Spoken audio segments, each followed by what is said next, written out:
Para po sa mga first-timers na nandito, mga non-members, alam ko ang nasa isip mo ngayon. Nasa isip mo ngayon, sir, baka hindi bumalik sa akin kung umuunan ako. Sir, baka walang mangyari sa akin. Sir, hindi tayo magkatulad. Sir, wala akong itsura. Sir, ano ba? Ano ba pwedeng dahilan dyan? Sir, busy ako. Ganun siya. Actually, right now, may what if din ako. Kung may what if ka, may what if din ako. Ang what if ko, alam niyo kung ano? What if hindi ko binaba yung pride ko para gawa ng paraan, yung puhunan, way back 2021, saan ko kukunin yung mga milyon na nasa DTC ko ngayon? Pinapalakpakan ko yan. Ayan. Okay, next go. Ako sila, na may line of 7 ako. Ganun siya. So, ganun po ako kaseryoso sa buhay nung estudyante ako. Actually, nagtitrip lang po talaga ako. Ganun siya nung estudyante ako. Ngayon, actually, nakita ko po itong negosyo ko sa teacher. Sa teacher ko, in-invite po ako dati nung high school na, actually, hindi ako na-invite. Nakita ko pa lang po pala sa Facebook. Ang sabi doon, 9,000 pesos 1 week income. Sakto mukha akong pera. Sige nga, taas kamay ng mga mukhang pera. Sumigaw yung mga mukhang pera. Yes. Ayos yan. Same tayo. Anyway, yun po, nag-inquire ako, sabi ko doon, sir, pwede ba ako dyan? Actually, 18 years old lang po ako right now.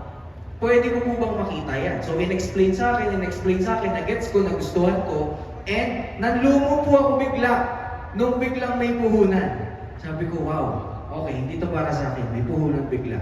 Pero yun na nga, sa kagustuhan ko pong umasenso sa buhay, sa kagustuhan kong magkapera, ginawan ko po ng paraan yung puhunan na yun, pinang-utang ko po, pinapalakpakan po yun ng matindi. Yan. Okay, kasi para po sa kaalaman ng lahat, ang hirap po mangutang kapag ma-pride. Ma-pride po kasi akong tao. Madami nagsasabi, Sir Aki, bakit hindi ka na lang nanghiram sa parents mo? Ba't di ka na lang nanghingi? Ma-pride nga po ako, ayokong nanghihingi sa parents. Kaya ang ginawan ko talaga ng paraan yung mismong puhunan right then and there noong 2021 po. Pinapalakpakan din po yan. Ayan. Next. Ayan po. After 3 days of joining this business, kumita po ako ng 1,500. And syempre, after 3 weeks naman po, nabawi ko na lahat ng pinuhunan ko. In short, in 3 weeks time na ibalik ko na po lahat ng inutang ko. Okay?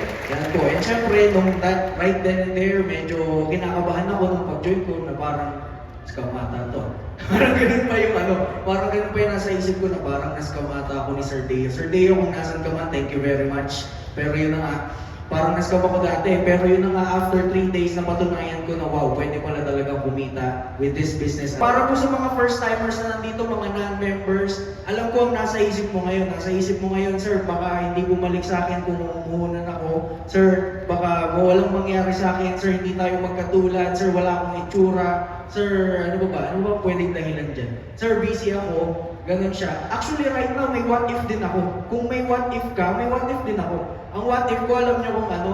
What if hindi ko binaba yung pride ko para gawa ng paraan, yung puhunan, way back 2021, saan ko kukunin yung mga milyon na nasa DTC ko ngayon?